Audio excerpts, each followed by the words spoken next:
Hey everybody, some of you have been asking for some in-screen shots of the upcoming Urban Terror modification in version 4.2. So I thought I'd go ahead and throw something out there to give you a better idea of just what's coming in the way of new animations. Hey, first off, this ain't going to be no production grade demonstration of what's going down in my end of the world, but rather just throw something out there to give you guys something a little bit more than just rumor, and actually visually see what's going to be occurring throughout the whole animation set. And as you can see, Tom on our screen here is uniquely different than from before based on its key pose idle stance. This is normally the stance that you would have in any kind of different situations.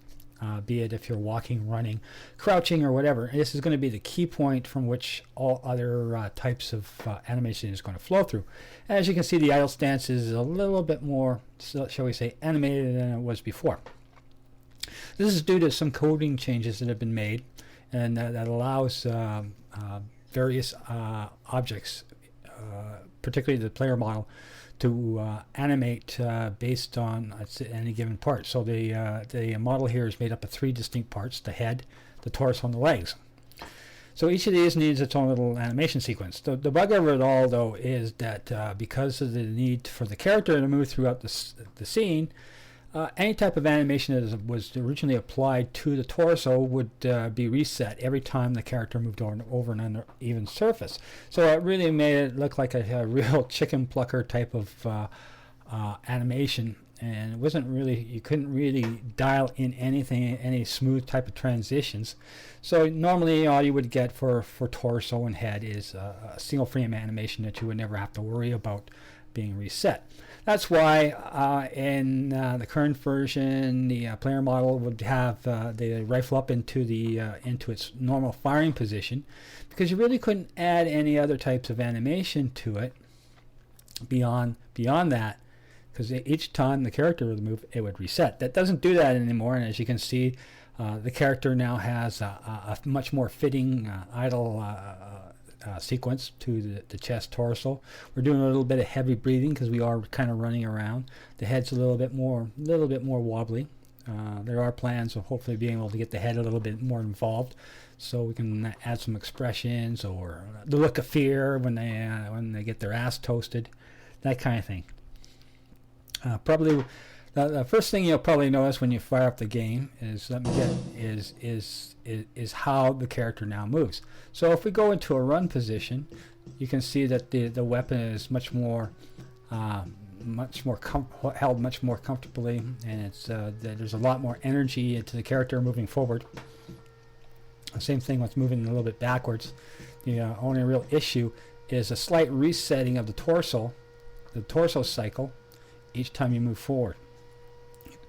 Once again, remember, this is in production kind of stuff, and this is going to kind of stuff that's going to be fixed. So if you see something that you think you'd like to point out, by all means do so, but be sure that I am and we are aware of those little flaws within the animation. So this would be fitting for a visual cue that the character is just simply running around and moving normally from this idle position, but we can step that up a bit further based on the need for visual cueing from the player model by, if we say, for example, go to the walk cycle. You can see now that the character model will actually perform a little bit more, let's say, natural to what a walk should be. The character's a little bit more attentive, scanning the horizon. So if you see somebody doing this, they're definitely walking around.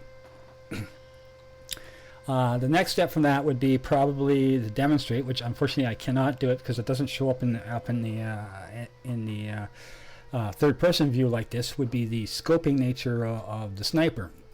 So similar to this character walking like this, who then would go into attack position. Somebody who is scoping would be locked into the weapons up position similar to this, but they would hold like this until they release their scope, in which case the weapon would come back down to the chest like this. So as you can see, everything sort of cycles off of the key idle position.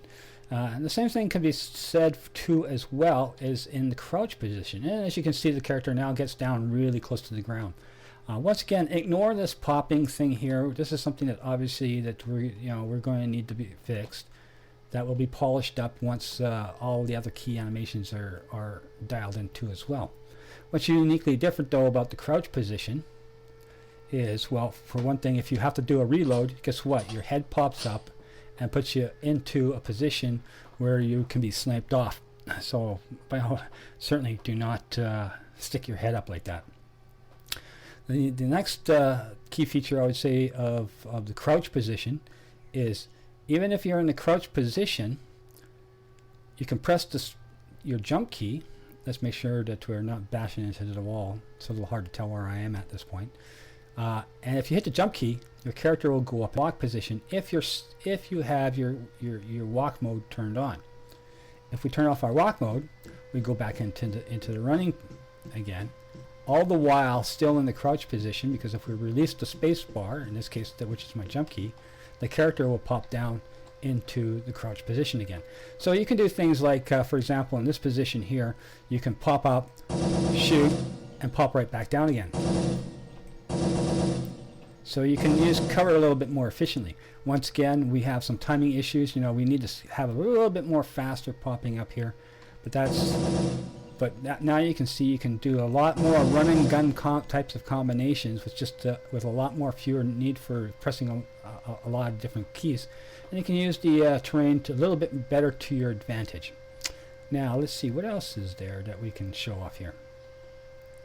Well, I think that's basically all I really want to show off for now, just to give you a general idea of how the animations are going to be a little bit more effective in a normal combat type of situation. There are some more stuff that's on the horizon, but those are kind of stuff we want to keep a little bit more to our chest and a little bit more secret for now, just so you guys will have a few more surprises. But to assure you, a lot of these ideas that we're going to be adding into the basic combat package will be, as I say, humanly dynamically possible within this kind of situation. So I think that should be enough for you to chew on for a while.